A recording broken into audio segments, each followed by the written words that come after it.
All right, we're back. This time we are at Peaks, Dallas. It's right behind me. You cannot see the sign, but it is right behind me.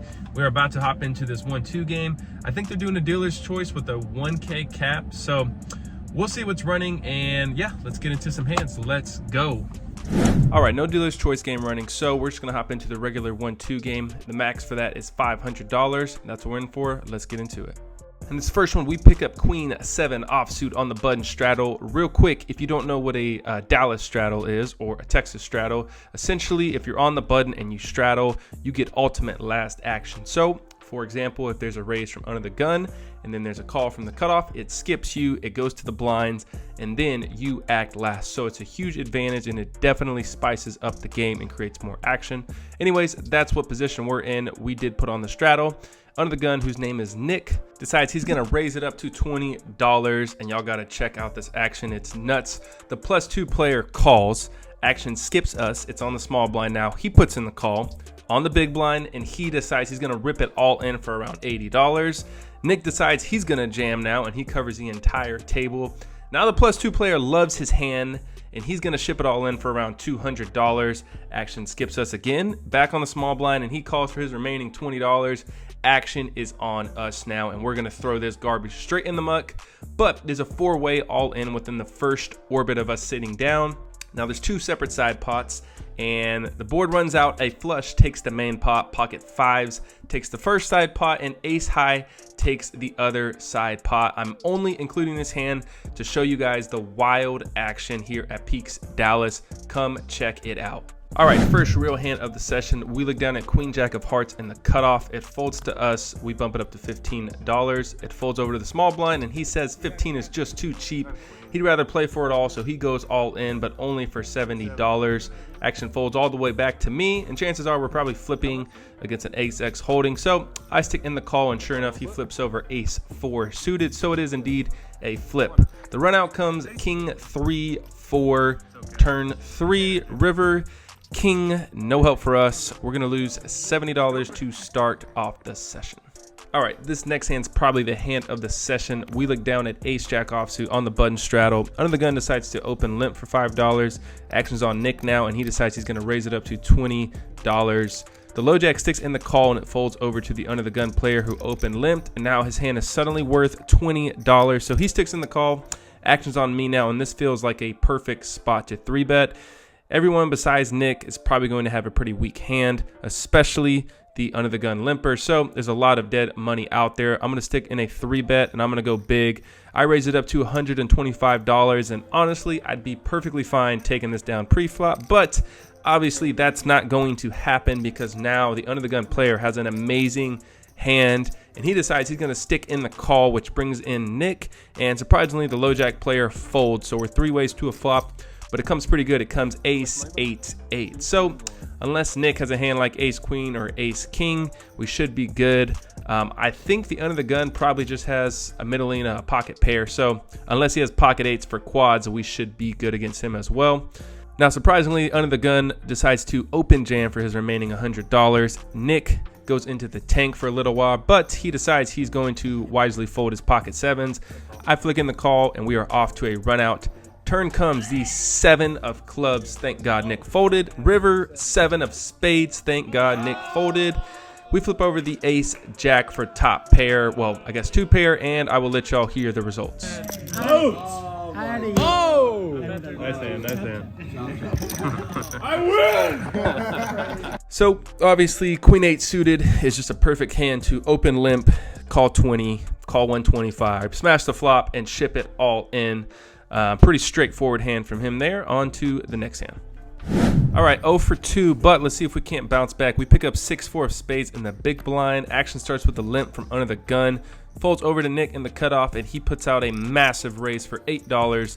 The button, small blind, myself, and under the gun all stick in the call, so we're 5 ways to an amazing flop. It comes 6, king, deuce, 2 spades. So we got ourselves a pair, flush draw, backdoor straight draw, backdoor straight flush draw. We have it all.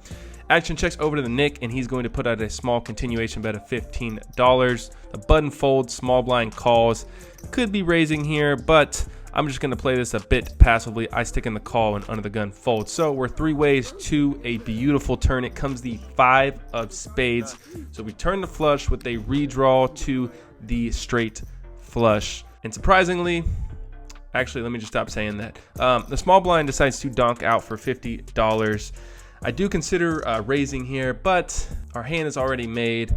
I definitely don't want to scare out Nick from the pot, and I think occasionally he's going to be raising here if he has a hand like ace X with the ace of spades. So I decided to just stick in the call, and sure enough, Nick is going to insta jam all in, covering us both. The small blind folds, and before I can even make my decision, Nick exposes the ace of spades. So it feels like he probably has a hand like ace king with ace of spades, but if he has a bigger flush, then I'm happy to pay my guy Nick off. So I'm gonna call. We decided to run it twice. First board comes the ace of diamonds. Second one comes the 7 of clubs. We show the flush and we are good. So we're gonna be scooping in this nearly $600 pot.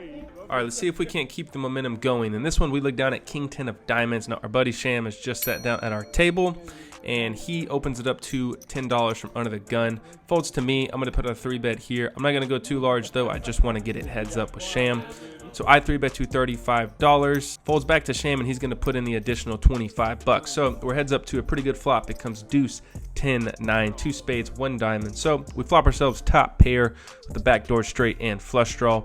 Sham checks it over to me, and on such a connected and wet board, I'm going to size up here. I bet out for $40, and honestly could probably even go closer to $50 or $55, but either way, Sham sticks in the call. We are off to a turn, which comes pretty good, so it seems. It comes the king of clubs, so unless he has a hand like queen jack, we should still be good, and there's plenty of other hands that we're beating, such as 7-8, jack 10, queen 10, and any flush draw for that matter. So when he checks it over to me, I'm going to put out a large bet here for 2/3 the size of the pot, which is $100, and he pretty quickly puts in the call. So when he calls that quick, I think he definitely just has a draw. So hoping to fade some spades or any 8 or jack on the river, and we do. It comes the 9 of clubs. So it shouldn't have changed anything unless he has a hand like ace 9 or 8-9 of spades. But when he checks it over to me, I think this is a perfect spot to put out a small bet, hopefully induce a bluff with all of his missed flush draws or straight draws. But in the moment, I really couldn't think of too many hands that would call a bet,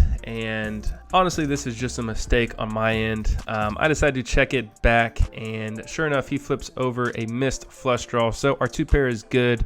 But I would have really liked a small bet on the river, maybe something like $50 to try to induce a raise from those missed straight and flush draws, or even get called by a 10 or weaker king. So I think we definitely missed some value there, but let me know what y'all think in the comments. Are you betting big on the river? Are you betting small? What is the best play here? Let me know. Moving right along, in this next one, we look down at pocket queens and the hijack. It folds to me. I bump it up to $15 and only the cutoff call. So heads up to a flop, which comes king 4 deuce rainbow. I decided to check it on this flop, and my opponent checks it back. Off to a board pairing deuce on the turn. When he checks the flop, we should almost always have the best hand here. So I'm going to put out a bet for $20, and he folds. So we win a whopping $30 with these pocket queens. In this next one, we look down at queen 10 of diamonds in the +1 position. I open it up to $15. Player to my left sticks in the call, and everyone else folds. So we're heads up once again with the same opponent. Off to a flop, which comes 8, 9, 10, 2 clubs, 1 heart. Super connected board, but we do have ourselves top pair with a straight draw. Now I decided to check, reason being, I think my opponent is going to have a lot of hands that he's going to raise here if I do bet, such as 8, 9, pocket 8s, pocket 9s, 9, 10. You name it. So I like a check here, and when I check, he bets out for $15. Not much to do here besides just call, so that's what I do. We're off to a turn, which comes the ace of hearts. I'm going to check it again, and he bets out once again, but only for $15. Now this feels like a perfect spot to put in a raise here. Reason being, when he bets out for only 15, it's pretty obvious he doesn't have 2 pair or a set here, because he would go a lot larger if that were the case. So it feels like he either has a weak 10 or a flush or straight draw. So I think this is an obvious raise spot here, but that's not what I did in the moment. I just stuck in the call. Off to a river, which comes the 4 of diamonds. Action goes check, check. We flip over the queen 10, thinking we may be good, but we're not. He flips over pocket jacks. Didn't expect to see that. Either way, we lose his hand. Okay, in the very next shuffle, we look down at ace queen of diamonds. I open it up to 15, and once again, the same opponent calls in a +1. Everyone else folds, so we are heads up once again. Flop comes out Jack 10-3 rainbow. Pretty good board for us, should favor our range. And we also have 2 overs with a gutter to the nut. So I put out a c-bet of $15 and he calls. Off to a turn which comes the 6 of spades, and here's where I make a mistake. I think he's going to have a lot of hands like 9-10, maybe Jack 9 or Jack Queen. All of those holdings are going to have a really tough time calling 3 streets. So I think we should be betting here and we should be going large, but I decided to check it in the moment and he checks it back. Off to a river which comes the 4 of diamonds. I do consider putting out a bet here, but my story wouldn't make any sense. He's probably going to call with any 10 or Jack or any pair for that matter. So I decided to check and give up. He checks it back and he flips over King 6 offsuit. So no analysis on this hand. He just beats me in every single hand, I guess. On to the next. In this next hand, we look down at 3-4 of hearts in the cutoff, one of my favorite hands, only because when I first started playing poker, I won a massive pot at a home game with it, and ever since then, it's been one of my favorite hands, even though I don't think I've ever won with it since, but still one of my favorite hands. So when there's one limp to me, I raise it up to $12. Folds over to Sham, who sticks in the call, and the limper folds. So we are heads up to a flop, which comes deuce, 4, 7, 2 diamonds, 1 club, and Sham actually decides to donk out on this flop for $20. Now there's a ton of draws available here, and I think a raise might be a good option here. Reason being is if we raise, he's more than likely just going to call. If he re-raises, we can fold, but if he just calls, he's going to check just about every single turn. So if draws get there, we can just check back and see a free river, or if we improve, we can bet big on the turn. So I think I like a raise, but in the moment, I decided to just call, so we are off to a turn, which comes the 8 of clubs. And now Sham decides to slow down and check it. Now, honestly, I'm not too sure if we should be betting or checking this turn. I'm leaning a bit more towards checking because there's still plenty of hands that maybe have flush draws, like ace 7 of diamonds, ace 8 of diamonds, but clearly those hands beat us. So I think I like a check here, but let me know what y'all think in the comments. Anyways, I checked it and we are off to a river, which comes the 9 of spades. Sham thinks about it for a little while and decides to bomb it for $150. Obviously, we can easily just fold here. We don't have much invested, but there's still a lot of hands that we're beating, a lot of missed draws. However, the issue I'm having is that we have 4th pair, so there's still plenty of flush draws that also had a pair, like ace 7, like I mentioned, ace 8, ace 9, hands that had a flush draw and a pair that have us beat. Now, would he be betting this big on the river? I'm not sure. So it feels like it's either the nuts or nothing. It's super, super polarizing, but unfortunately, with 4th pair, I just can't find a call, so I decide to fold. And Sham flips over Jack 10 offsuit for the river nuts, so he did go for a super polarizing bet. I like his play there. Nice hand, Sham. All right, on to the last hand of the session. We look down at King 5 of clubs and the button straddle. There's a limp from the hijack player and the cutoff player who just sat down. He raises up to $10. He had played a few hands, appeared to be a pretty tight player. So folds back to the hijack player. He puts in the call. I'm going to call as well. So we're 3 ways to a flop, which comes pretty good. It comes ace, 10, 4, 2 clubs, 1 heart. So we flop ourselves the nut flush draw. Hijack checks, the cutoff bets for 15. I call, and so does the hijack. So we're still 3 ways to a turn, which comes pretty good. It comes the jack of diamonds, so we don't make our hand, but we do pick up more outs. The hijack checks again, and the cutoff continues once again, this time for $25. And I was super close to putting in a raise here, but again, I perceive this guy to be a tight player. I think he's going to have a lot of pocket aces, ace jack, ace 10, ace queen. If I raise, I don't think he's folding. And he also only has about 180 behind. So if we raise here and we miss on the river, he's probably not going to fold to a jam. So I decided to just flick in the call, and the hijack player folds off to a river, which comes an ace. We brick it, and the cutoff looks like he's just foaming at the mouth when he sees this river. He can't wait to bet, and he starts assembling a massive bet. And before he can even do that, I just instantly fold. And sure enough, he flips over ace jack for a boat.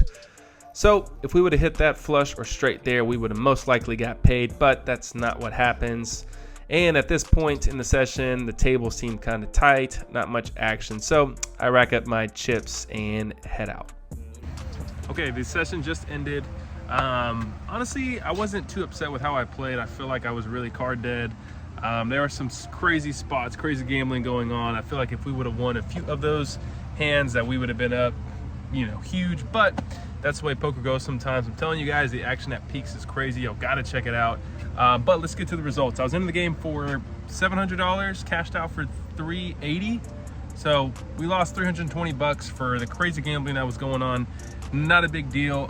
We'll definitely get that back. But yeah, that's it for this vlog. Thank you guys for tuning in. I'll catch you guys in the next one. Peace.